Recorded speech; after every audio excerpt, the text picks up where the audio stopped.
जनवरी से कर्मचारियों और पेंशन धारकों की आय में बड़ी बढ़ोतरी होने वाली है। जी हां, आज की डेट में सुप्रीम कोर्ट के आदेश के अनुसार एक बड़ी जानकारी आ रही है, जिसमें ये बताया जा रहा है कि 1 जनवरी से कर्मचारियों और पेंशन धारकों की आय में बढ़ोतरी होने वाली है। अब इसको लेकर क्या खबर आ रही है, क्या सुप्रीम कोर्ट ने कहा है, इसके बारे में आपको डिटेल में जानकारी देने वाले हैं, तो वीडियो को आप कंप्लीट देखिएगा। और इस तरह की कोई भी अपडेट आती है, कोई भी जानकारी आती है और आपको जानना है, तो इस वीडियो पर एक लाइक कीजिएगा।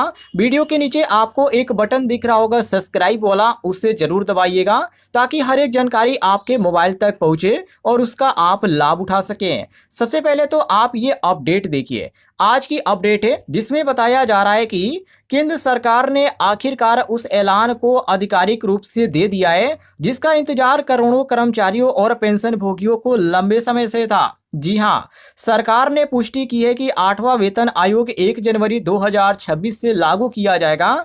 इस फैसले के बाद कर्मचारियों की सैलरी और पेंशन में उल्लेखनीय बढ़ोतरी देखने को मिलेगी, जिससे न सिर्फ जीवन स्तर में सुधार होगा बल्कि परिवार की आर्थिक स्थिति भी मजबूत होगी।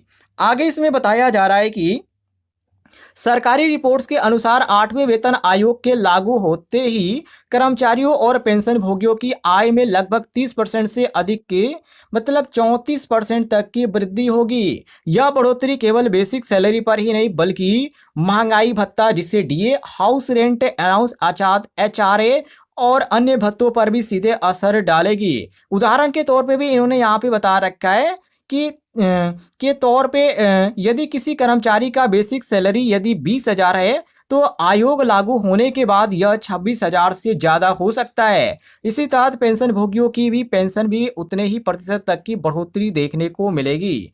इसके बाद आगे इन्होंने बताया है कि केंद्र सरकार ने स्पष्ट कर दिया है कि 8वें वेतन आयोग की सिफारिशें अब पूरी रिपोर्ट वर्ष 2025 के अंत तक पेश की जाएगी। इसके बाद 1 जनवरी 2026 से इसका औपचारिक क्रियान्वयन शुरू होगा। इस फैसले से कर्मचारी संगठनों में खुशी की लहर है, क्योंकि वे लंबे समय से इस आयोग को लागू यहाँ पे समय पर नहीं कर रहे थे, अब यहाँ पे समय पे लागू करने की मांग कर रहे हैं। ये काफी बड़ी जानकारी आ रही है। इसके बाद आगे बताया जा रहा है कि भारत सरकार ने यह सुनिश्चित कर दिया है कि कर्मचारियों और पेंशन भोगियों को सिर्फ महंगाई भत्ते पर निर्भर नहीं रहना पड़े बल्कि उन्हें एक मजबूत और अस्थायी सैलरी स्ट्रक्चर भी मिले। इसी दिशा में 8वें वेतन आयोग समय पर लागू करने का भी निर्णय लिया गया है। वित्त मंत्रालय और कार्मिक एवं प्रशिक्षण विभाग DOPT से मिलकर इसकी रूपरेखा तैयार की है। तो ये काफी बड़ी जानकारी आ रही है, काफी बड़ी अपडेट आ रही है। ऐसी कोई भी अपडेट आती है और आपको जानकारी चाहिए